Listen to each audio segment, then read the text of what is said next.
गणधररचितं गणेकभेदस्थम् अङ्गाङ्गुबाह्यभावे मनन्त्यविषयं नमस्यामि।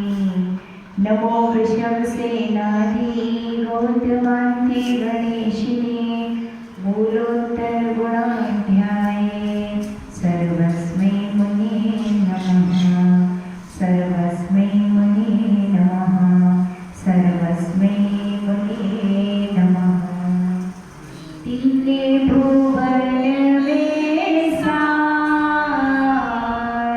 बीते राग विज्ञानता शिव स्वरूप शिवकार नमो त्रयोग समाधिकने।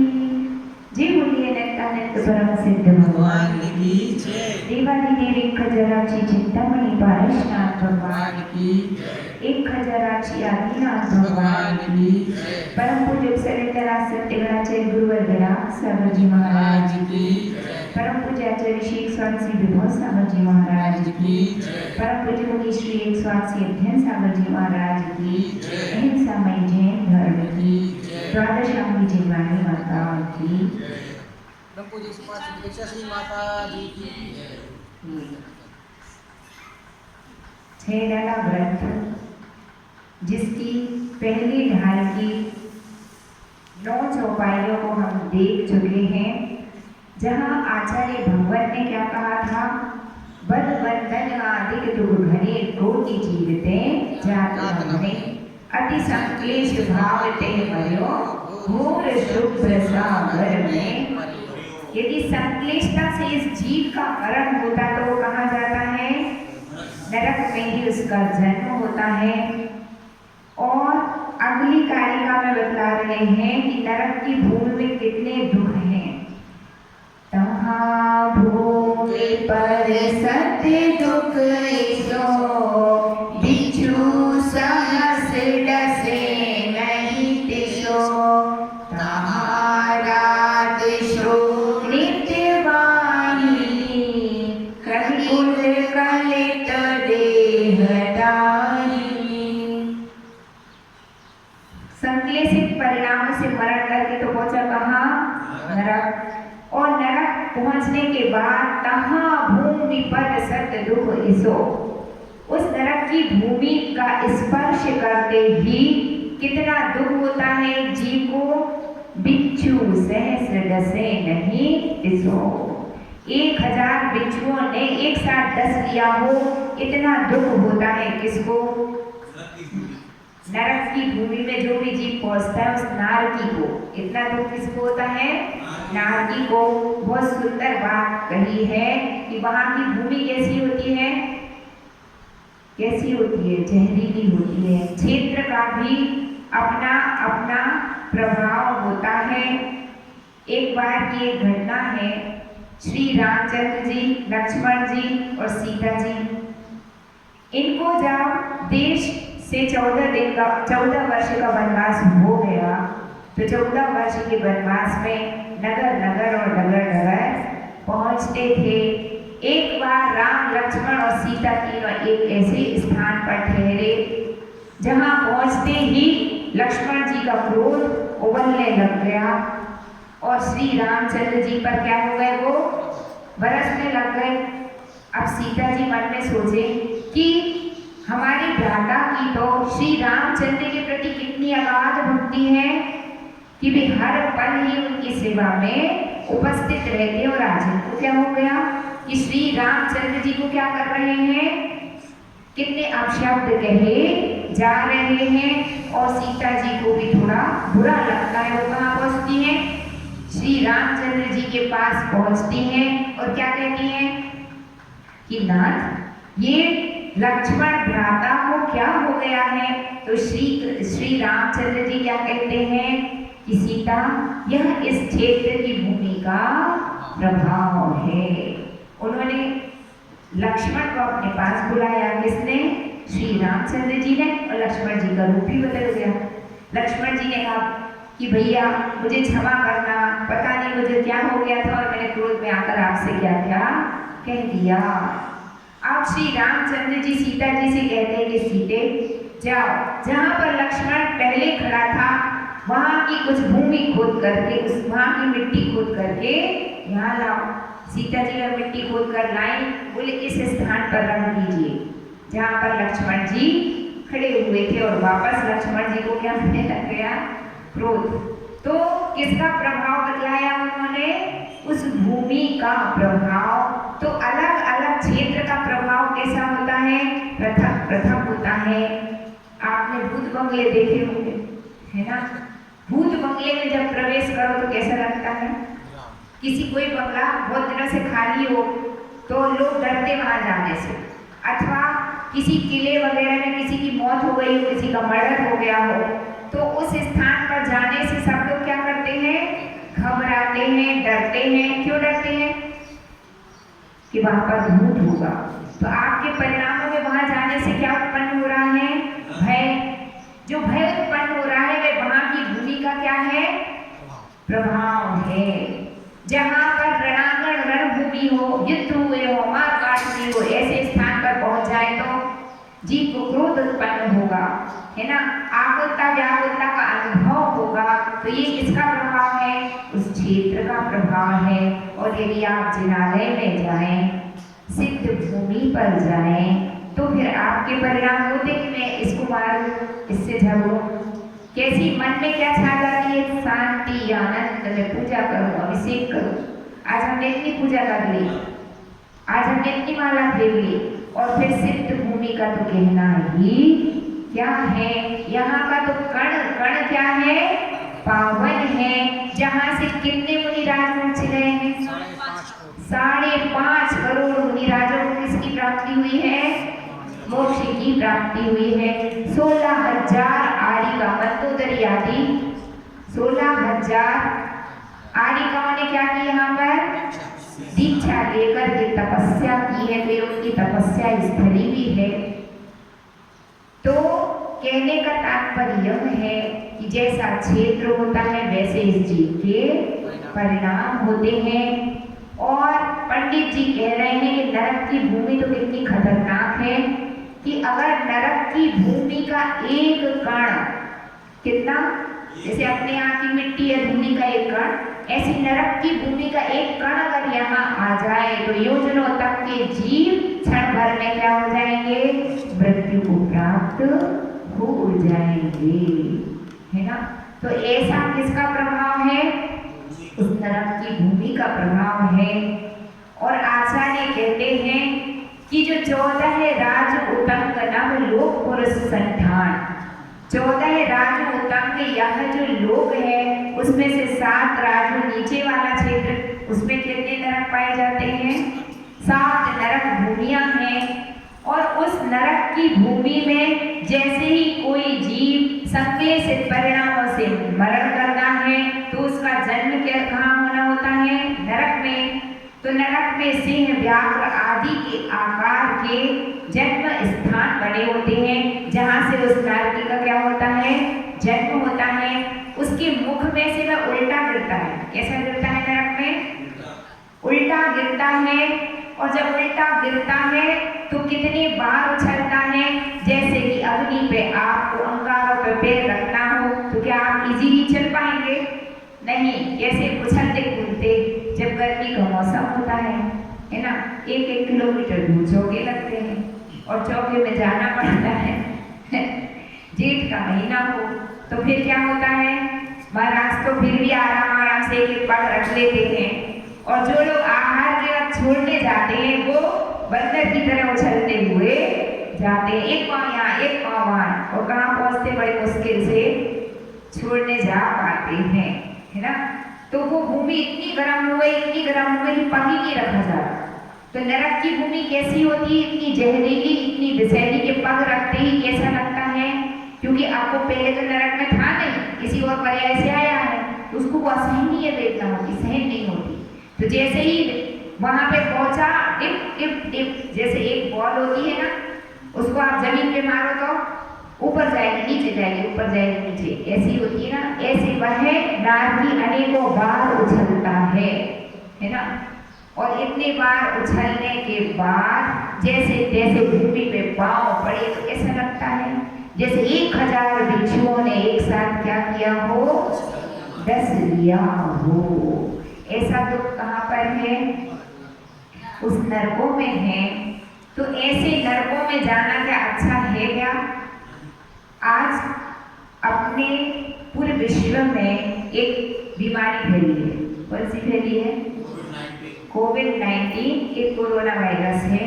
तो वो जो वायरस है वो एक ऐसा माइक्रो ऑर्गेनिज्म है जो कि विषैला है। कैसा है? विषाणु का मतलब ही होता है विष अणु, ऐसा परमाणु अथवा ऐसा जीव जिसका शरीर ही क्या है, जहर का काम कर रहा है। किसका? जैसे आपको कोई विषैला कीटाणु काट ले पैर में, सामान्य कीटाणु काटे तो क्या होता है, थोड़ा सा फूल जाता, मच्छर काट ले तो थोड़ा सा फूलता है, थोड़ी देर में ठीक हो जाता। लेकिन कोई जहरीला प्राणी कभी धोखे से काट ले तो क्या होता, वो बहुत विकराल थोड़े का रूप ले लेता। क्या? जहाँ काटा है विषैला, और बढ़ता जाता आधी स्किन पूरी खराब कर देता है, पस पड़ती है, खून आता है, पूरा शरीर क्या हो जाता है, खराब। इसके कारण जो विषैले कीटाणु ने आपको काट लिया है। तो ये जो वायरस है ये भी क्या है, एक विषैला माइक्रो ऑर्गेनिज्म है, बॉडी में पहुंचता है तो वो हार्मफुल होता है, बॉडी के लिए हानि पहुंचाता है, किसी के लंग के लिए हानि पहुंचाता है, किसी के पेट में पहुंच जाए तो आधे खराब कर देता है ना। तो जो व्यक्ति सह लेता है तो ठीक है, और जो व्यक्ति नहीं सह पाए तो रिजल्ट क्या निकलेगा, उस विष को सहन नहीं करने के कारण वह मृत्यु को प्राप्त हो जाता है। तो उस विष को यदि जीतना है तो क्या किया जाए, तो आचार्य भगवान कहते हैं कि अपने परिणामों को निर्मल बनाइए। कैसे बनाएं? मंदिर जाओ, भगवान की स्तुति करो तो आपके अंदर अमृत रसायनों का स्त्राव होगा। किसका? देखिए, जितनी पॉजिटिव एनर्जी अपने को कहाँ मिलती है, मंदिर में। हम आपको एक घटना सुनाते हैं, हम अभी बनावर में थे, तो जब तक हम अपने कमरे में रहते तो ऐसा लगता था बिल्कुल हिम्मत नहीं है, क्योंकि गर्मी का जब मौसम हो, एक बार आहार करने हो, एक बार पानी पीना हो, तो बिल्कुल शक्ति नहीं है, बिल्कुल ताकत नहीं है। और जैसे ही पारसनाथ भगवान के सामने जाकर बैठते थे, कितनी भी हालत खराब हो तो ऐसा लगता था जैसे बहुत सारी ऊर्जा वहाँ से आ रही और हम वहाँ बहुत आसानी से बैठ पाते थे। तो कभी कभी हमें बहुत आश्चर्य होता था कि वहाँ तो बैठा नहीं जा रहा था और यहाँ कितनी आसानी से बैठे। ये किसका प्रभाव है? भगवान से मिलने वाली उस क्षेत्र की निर्मल वर्गणाओं का प्रभाव है। तो आज के समय में ऐसा क्यों कहा जाता, भक्ति करिए, भगवान की पूजन करिए, स्तुति करिए, उससे परिणाम में क्या रहेगी, निर्मलता रहेगी, जिससे अमृत रसायन अपने शरीर के अंदर उत्पन्न होंगे और उस विष से लड़ने के लिए वो अमृत रसायन क्या करेगा, अपना काम करेगा। तो आचार्य कहते हैं, क्या कह रहे हैं, यदि आपको उससे बचना है तो क्या करो, भगवान की भक्ति में डूब जाइए, संपूर्ण पाप कर्म से क्या हो जाएंगे, नष्ट हो जाएंगे। इस जीव ने क्षेत्र परिवर्तन रूप संसार में किस प्रकार से परिभ्रमण किया है, तो आचार्य कहते हैं कि 2 प्रकार का क्षेत्र परिवर्तन होता है। कौन कौन सा? एक स्वक्षेत्र परिवर्तन और एक पर क्षेत्र परिवर्तन। स्वक्षेत्र परिवर्तन किसे कहते हैं, तो लब्धि अपर्याप्तक सूक्ष्म निगोटिया जीव का जो शरीर होता है, उस शरीर की अवगाहना घनाकुल के असंख्यात विभाग प्रमाण होती है। उस अवगाहना को लेकर के एक एक प्रदेश की अवगाहना, अपने शरीर की एक प्रदेश की अवगाहना बढ़ाते जाइए। और कहाँ तक जाना है, महामत्स्य की 1000 योजन लंबा, 500 योजन चौड़ा और 250 योजन मोटा। कहाँ इतनू सा जीव और कहाँ इतनी विशालकाय मत्स्य। तो ऐसी कोई भी अवगाहना शेष नहीं रह जाती जिसको इस जीव ने धारण ना किया हो वह क्या कहलाता है? जब सभी अवगाहनाओं को यह जीव धारण कर लेता वो कौन सा परिवर्तन है? स्वक्षेत्र परिवर्तन। दूसरा होता है पर क्षेत्र परिवर्तन। इसको किस प्रकार से समझाया आचार्य भगवान ने? तो सुमेरु पर्वत के निचले स्थान में उसकी जड़ में वो स्तन के आकार के 8 मध्य प्रदेश पाए जाते हैं जो कि अचल होते हैं। इन 8 मध्य प्रदेशों को अपने शरीर के मध्य प्रदेश बनाकर लब्धि पर्याप्तक सूक्ष्म निगोदीय जीव घनांगुल के असंख्यात भाग प्रमाण जिसकी अवगाहना है वह क्या करता है? आकाश के एक एक प्रदेश को बढ़ाता हुआ संपूर्ण आकाश प्रदेशों को क्या बना लेता है? अपना जन्म स्थान, है ना, संपूर्ण लोकाकाश को। तो यह क्या कहलाता है? पर क्षेत्र परिवर्तन। तो हम यह बात आपको इसलिए बता रहे हैं कि इस संपूर्ण लोकों में, तीनों लोकों में ऐसा कोई भी क्षेत्र नहीं है, कोई भी स्थान नहीं है जहां आपका जन्म ना हुआ हो। एक सज्जन आए हमारे पास और पूछा, माता जी आपका जन्म स्थान का क्या है? तो आप क्या बोलोगे? कोई बोलेगा दिल्ली, कलकत्ता, बॉम्बे, है ना, जिसका जो होगा। हमने कहा ऐसा कोई स्थान ही नहीं है कि जो मेरा जन्म स्थान ना हो। लोक के संपूर्ण प्रदेशों में क्या हो चुका है इस जीव का? अनंतों बार जन्म और मरण हो चुका। मरण स्थान की सभी है निर्वाण स्थली और जन्म स्थान भी क्या है? क्या है? सभी है कि नहीं है? मरने के स्थान भी बहुत से हैं, सारे हैं, संपूर्ण लोग, और जन्म लेने के स्थान भी क्या है? संपूर्ण लोग। तो आप ध्यान रखिए कि जब नरकों में थे तो कितनी वेदना थी, कितना दुख था, और यदि कोई स्वर्ग में है तो उसको कितना सुख है। तो जो क्षेत्र परिवर्तन है वह क्या बतला रहा है कि संपूर्ण सुख और दुखों को इस जीव ने प्राप्त कर लिया है। परंतु बात पंडित जी नरकों की इसलिए कर रहे हैं ताकि जीव पापों से बच सके। इसलिए कर रहे हैं नरकों की बात कि देख लो नरकों में कितने दुख हैं। ऐसे भी नरक कितने हैं? 7 नरक हैं जिनका नाम क्या है? धम्मा, वंचा, मेघा, अंजना, अरिष्टा, मघवा और मानवी। और तर्कार्थ सूत्र ग्रंथ में आचार्य गोस्वामी महाराज ने कौन से गिनाए हैं? रत्न प्रभा, शर्करा प्रभा, बालुका प्रभा, पंक प्रभा, धूम प्रभा, तम प्रभा और महातम प्रभा। ऐसी कितनी नरक की भूमियां हैं? 7 हैं। और सभी नरकों में एक से बढ़कर एक दुख है। पहले नरक में जितने दुख है उससे ज्यादा दूसरे में है, उससे ज्यादा तीसरे में है, और आगे आगे बढ़ते जाओ तो दुखों की मात्रा क्या है? ज्यादा होती है। पहले नरक में कुल नरकों में कितने पटल हैं? तो आचार्य बोलते 49 पटल। कितने पटल हैं? 49। पहले नरक में 13, दूसरे में 11, तीसरे में 9, चौथे में 7, पांचवे में 5 और आगे 3 और फिर 5 कम नहीं, 3 के बाद 1, है ना। 13, 11, 9, 7, 5, 3, 1 टोटल मिला देंगे तो कितने पटल हो गए? 49 पटल। और इसके अलावा उन नरकों में बिलों की संख्या कितनी है? तो पहले नरक में कितने बिल हैं? 30 लाख बिल। कितने बिल? 30 लाख बिल। और बिलों में कौन रहता है?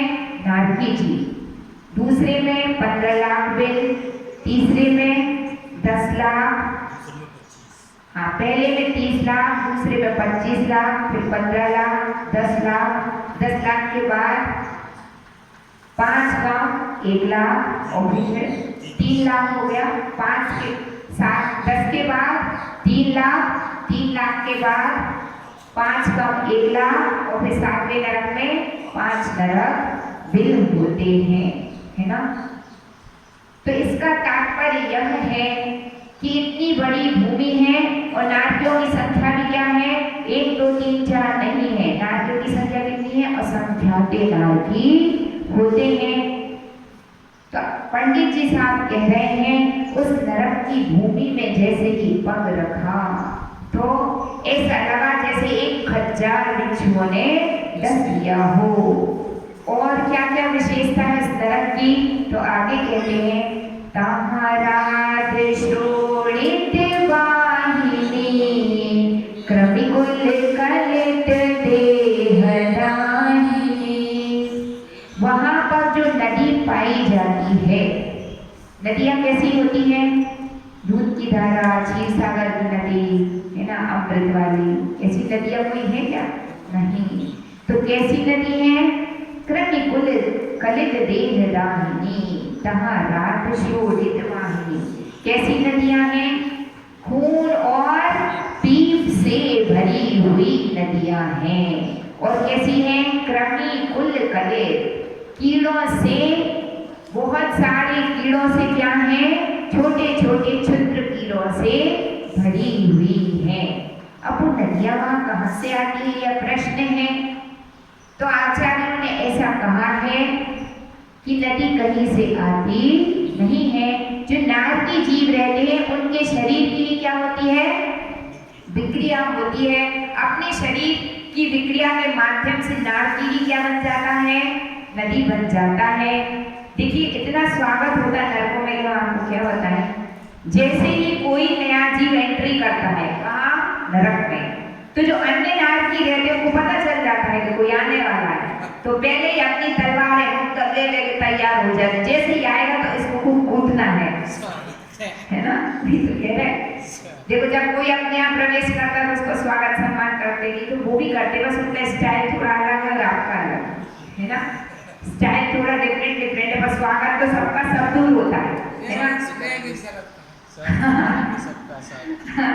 सुनील भैया कह रहे रैगिंग होती है वहाँ अच्छी तरह से, सही बात है। जैसे कि इंजीनियरिंग कॉलेज में कोई प्रवेश करता है तो वहाँ क्या होती है? उसकी अच्छी रैगिंग होती है, उसको बहुत प्रकार से दंडित किया जाता है कि आप कितना सहन कर सकते हैं। तो वैसे ही एक नारकी ने जैसे ही वहाँ प्रवेश किया, पंडित जी क्या बोलते है ना, जैसे ही नारकी ने प्रवेश किया तो अन्य नारकी उस पर क्या होते हैं?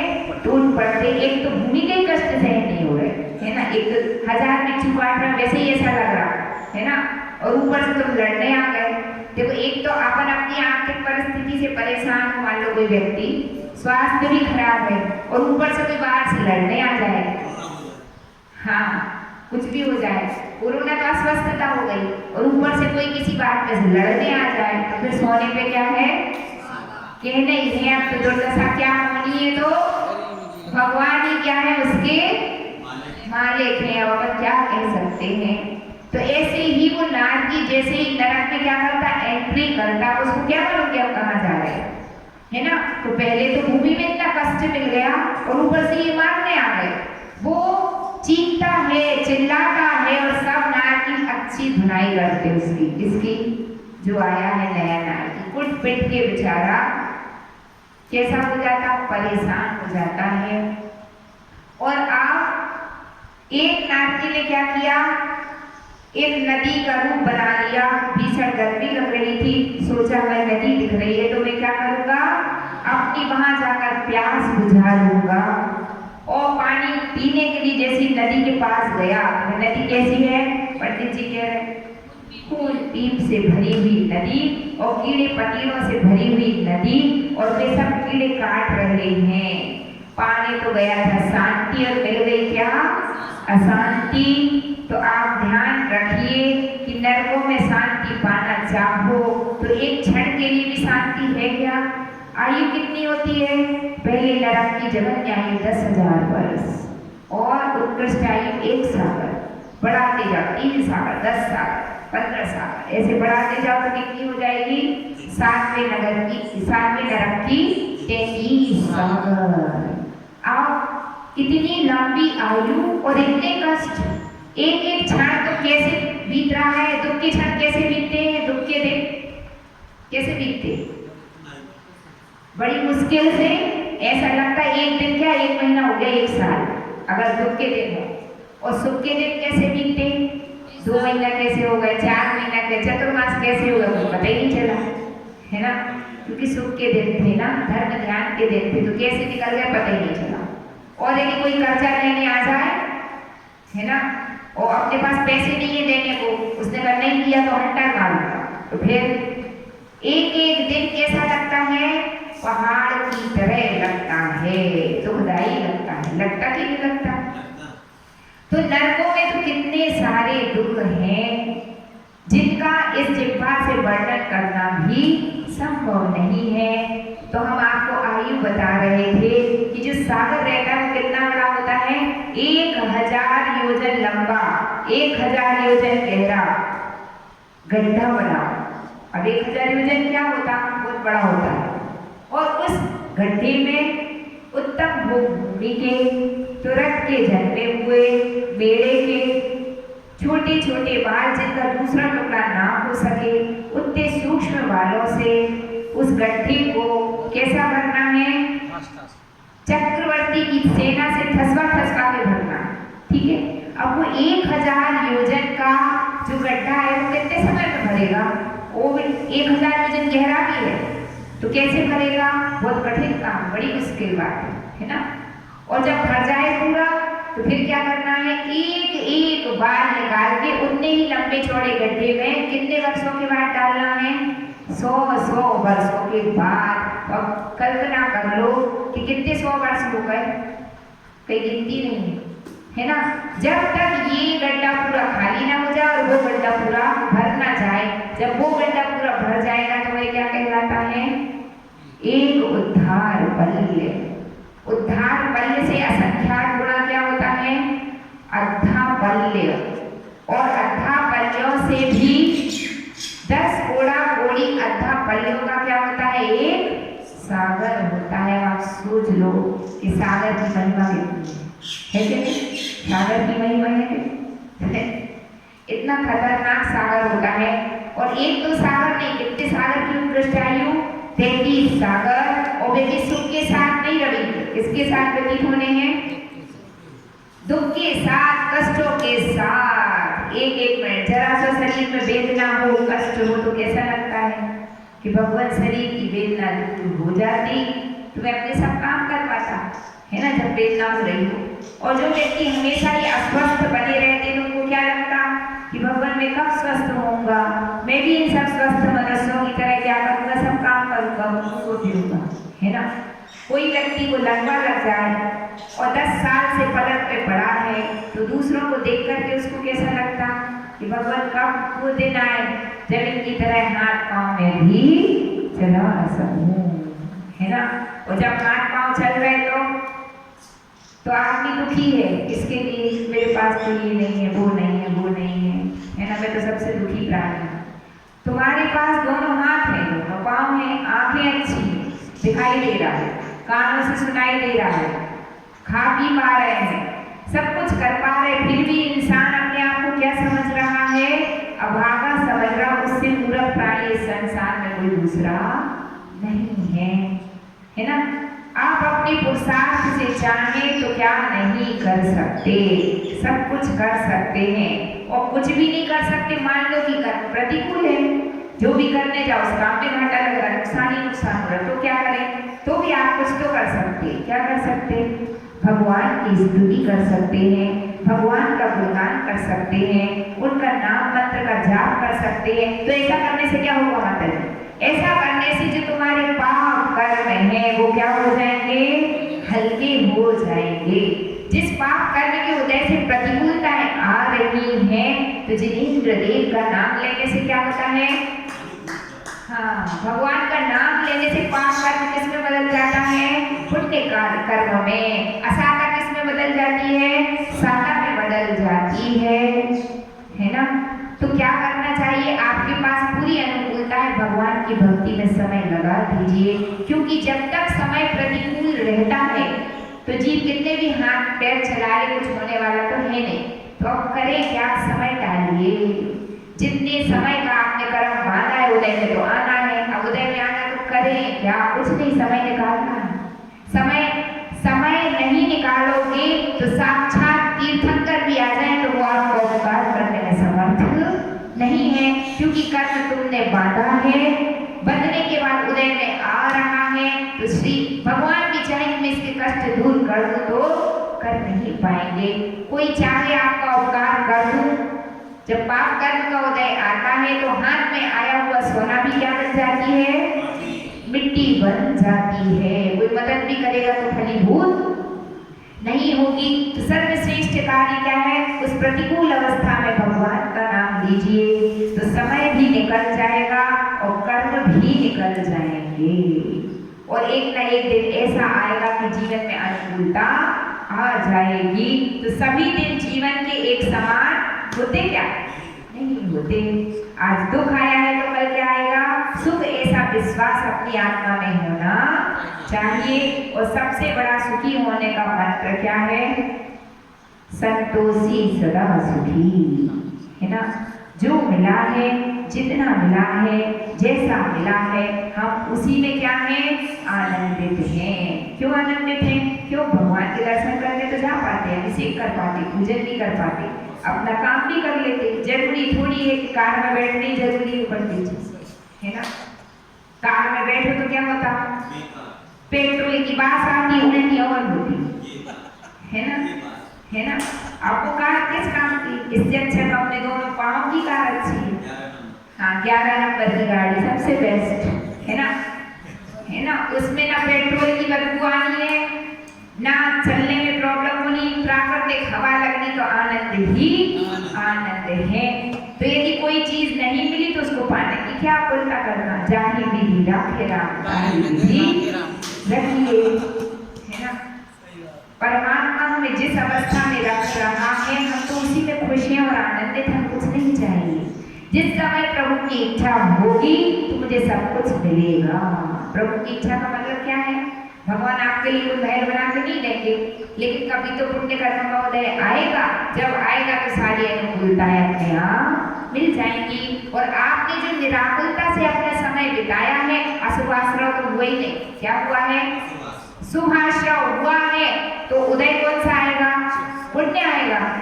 अशुभाश्रव हुए तो पाप कर्म उदय में आते, शुभाश्रव हुआ तो कौन से कर्म? पुण्य कर्म उदय में आएंगे। इतनी सी मैथ्स, इतनी सी गणित जैन धर्म की यदि समझ में आ जाए तो संसार में कोई भी प्राणी दुखी नहीं है।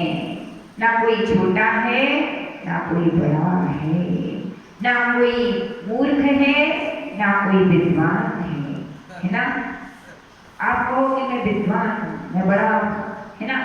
बड़े हो, महाराज ने कहा 77 साल के माते, है ना। विटर पिटर मत करना, आप छोटी हो, है ना। अब हो सकता है कि बुढ़ापो में आप दादी रहे हो तो आप बड़े थे कि हम बड़े थे? कौन बड़ा था? दादी माँ बड़ी थी। और अब दादी सोचे कि मैं बड़ी, है ना। सबको फटकी दिखाई दादी को मरण हुआ तो अपनी पोता बहू के गर्भ में चली। अब कौन बड़ा? है ना। कोई कहे मैं विद्वान, मैं विद्वान, मैं विद्वान। अच्छा ठीक है, आप विद्वान और मर गए, किसी के गर्भ में पहुंच गए और उसकी मम्मी होशियार नहीं थी, माता पिता की बुद्धि कम थी, तो उनको भी बुद्धि कम मिल गई, तुमने वैसे कर्म बांटे। और अब अगले जन्म में क्या होगा? पास ही नहीं हो गया, हर क्लास में फेल। अब तुम्हारी विद्वत्ता का क्या हुआ? सब चूरन बन गया। तो संसार में ना कोई बड़ा है, ना कोई छोटा है। यह जीव अनादिकाल से अनंत जन्म धारण करता आया है। अनंत बार मरण हुआ, अनंत बार जन्म हुआ, अनंत बार तुम रविंद्र कलेक्टर भी बने हो, है ना। अब तो क्यों अफसोस करते हो? मैं पुजारी हूँ, तो पुजारी तो और बड़ा होता है, कलेक्टर से भी बड़ा। क्यों? जो भगवान की पूजा करता है उससे बड़ा संसार में कोई दूसरा नहीं है ना। तो पुजारी को अपने आप को छोटा नहीं समझना चाहिए। पुजारी क्या है? सबसे बड़ा है, लेकिन वो सबसे बड़ा कब होगा? जबकि उसके परिणाम बड़े हों। वह यह सोचकर के भगवान की भक्ति ना करे कि मुझे पैसे मिलेंगे। क्या सोचकर करे? कि भगवान मेरे किसी तीव्र पुण्य कर्म का उदय आया है, आपने अपनी पूजा के लिए मुझे चुना है। किसको चुना है? इतनी सारी दुनिया में इतने कलेक्टर हैं, इंजीनियर हैं, डॉक्टर हैं, है ना, मुख्यमंत्री हैं, आपने किसी को भी नहीं चुना। आपने किसको चुना? अपनी पूजा के लिए आपने किसे चुना? मुझे। मुझसे बड़ा इंसान तो इस दुनिया में कोई दूसरा है क्या? मुझसे बड़ा इंसान इस दुनिया में कोई भी नहीं है। अब आप आपके जो कर्म आ रहे हैं वो कैसे आ रहे हैं? पुण्याश्रम हो रहा है। और अगर तुम ऐसे छोड़ो, मैं तो छोटा सब फटकार एक पुजारी इधर अब इसे देखा जाए। और अगर आपने अपने परिणाम संग्रहित कर लिए तो उसका परिणाम क्या निकलेगा? पुजारीगिरी तो करनी पड़ रही है, कोई बुलाएगा तो जाना भी पड़ रहा है, कोई कैसे दिखाना पड़ रहा है। लेकिन अब जो आपने परिणाम संश्लेषित कर लिए, अपने आप में हीनता भर ली, उससे क्या हो रहा? अशुभाश्रम। चिंतन ही तो बदलना है। चिंतन बदल लेने से क्या होता है? पुण्याश्रम भी होता, परिणाम भी निराकुल और शांत रहते हैं। और वास्तविकता में जिसका परिणाम परमात्मा की सेवा करते हुए निर्मल है, उससे बड़ा धनपति कुबेर कोई दूसरा है ही नहीं, है ना? तो अपने आप को कभी छोटा मानना नहीं चाहिए। यद्यपि कोई अपने से बड़ा हो तो इसका मतलब ये नहीं जब तुम मुझसे कहो मैं तो सबसे बड़ा पुजारी महाराज, आप तो पूजा करते हैं, आपसे भी बड़ा है, तो ऐसा इनकार नहीं रखना। अपने से बड़ों की विदाई तो करना है ना, लेकिन अपने अंदर हीनता नहीं आने देना। बड़ों की विदाई तो पूरी रखेंगे, लेकिन अपने आप को भी हम हीन नहीं समझेंगे, क्योंकि ऐसे भी संसार में प्राणी हैं जिनको परमात्मा आंखों से देखने के भाव ही नहीं। भाव है तो आंखें ही नहीं है, भाव भी है आंखें भी है, लेकिन घर में लॉकडाउन में बैठे, अब भगवान के मंदिर कैसे जाए? है ना? समझ में आ रही ना बात? माता जी जैसे अपन बुला के पुजारीगिरी करते हैं कि भैया अभिषेक देख ले, तो वो भी तो पुण्य लगेगा, उसमें भी पुण्य लगता। बहुत सही, अच्छी बात बोली आपने। अगर अपन किसी को शुभ क्रियाओं के लिए, पुण्य क्रियाओं के लिए प्रेरित करते हैं कि आइए आप भी देखिए, है ना, जैसे पंडित जी सबकी अनुमोदना करते रहते हैं, कोई अच्छी बात बोले हमारी तो हमारे ताली पीट देते, कोई श्रावक आए उसकी पूरी पूरी प्रशंसा कर देते, है ना। लेकिन ऊपर पट्टी मत करना, ऊपर पट्टी करोगे ना तो फिर आपने को क्या है, फिर तो अपन अपनी कमाई का साधन है ना। और अगर अपन अंतर मन से कह रहे हैं वास्तविक में सत्य धन्य है आप जो आप परमात्मा के चरणों में आए और आप अभिषेक कर लिए, अंतर मन से कह रहे हैं तो क्या हो रहा? हाँ, मान लो कहीं 19-20 जरा से भी आपके अंदर मिस्टेक को तो सुधार ले, है ना, और ना हो तो बहुत अच्छी बात है ना। और वो तो अपन ने समझ लिया है, जान लिया है, तो थोड़ा सुधार कर लो कि अगर हम इतना से सुधार कर लेंगे तो लाभ करोड़ों का है, अरबों का, है ना। 1-2-4 रुपए का नहीं है, अरबों की बात है, अरबों खरबों की बात है ना। तो फिर परिणाम सुधारना है अपना क्या जाता है ना। तो आचार्य पंडित दौलत राम जी क्या कह रहे हैं कि नरक में तो क्या है? दुख ही दुख है, दुख ही दुख है। और ऐसा ना हो कि पुनः मर के कहाँ जाना पड़े? नरक। तो उन्होंने इसलिए दुख का वर्णन कर दिया कि सावधान, है ना, अब अपने को नरक नहीं जाना है। भगवान की चरण शरण मिल गई, जिनवाणी की चरण शरण मिल गई, गुरुओं की चरण शरण मिल गई, तो क्या करना है? बहती गंगा में हाथ धो लेना चाहिए। इसका मतलब क्या है? बहुत अनुकूलता है आपको प्रति, पंचम काल में लोग कहते प्रतिकूलता बहुत है, बहुत है, बहुत है ना। अगर चिंतन किया जाए तो अनुकूलता बहुत है, बहुत है, बहुत है, प्रतिकूलता थोड़ी सी है ना। क्योंकि जिनवाणी माँ है, भगवान की सूरत तो देखने को मिल रही। कितने स्थान ऐसे हैं जहाँ भगवान ही नहीं होते। आर्यखंड तो एक है और मिलिंच खंड कितने हैं? 5। अगर मिलिंच खंड में जन्म हो गया तो भगवान तो होते ही नहीं, मंदिर तो होते ही नहीं, जिनालय तो होते नहीं। आर्यखंड तो एक इकलौता था, है ना। और आपको उसी इकलौते में जन्म लेने का अवसर मिल गया है, जिनवाणी मिल गई है, भगवान मिल गए हैं, गुरु मिल गए हैं, जिन्हें देव की देशना सुनने का सौभाग्य मिल गया है। तो फिर आप पुण्यात्मा हो कि पापी आत्मा? संजय भैया, सुनील भैया, विलेज खंड में खाना होता है, पीना होता है, सोना होता है, व्यापार होता है, सब कुछ होता है, बस भगवान नहीं होते। और बाकी सब जैसा अपना चल रहा है ऐसे ही सब कुछ होता है। भगवान को छोड़ के सब कुछ होता है, धर्म नहीं होता, दूसरे धर्म कोई सा धर्म नहीं होता, धर्म ही नहीं होता, है ना।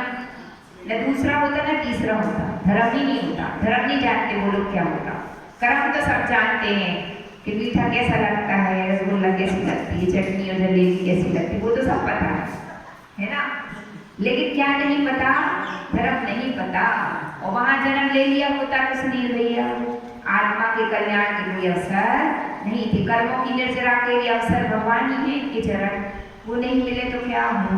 तो इसलिए अपन क्या है, पुण्यात्मा है, ऐसा विचार करके भगवान के चरणों में अपने जीवन को समर्पित कर देना चाहिए। उसी से हमारी आत्मा का हित और कल्याण होगा। इसी भावना के साथ जय बोलिए द्वादशांगी जिनवाणी माता की। जिनवाणी के ज्ञान से सूझे लोकानो, सोवाणी मस्तक नमो भारती मातो ही जपो दिन में, जो तेरी शरणागत है सो पावे सुख चैन। देव भजो अरिहंत श्रुत गुरु सेवा निर्ग्रंथ, दया धर्म पालो सदा यही मोक्ष का पंथ। जय बोलिए द्वादशांगी जिनवाणी माता की।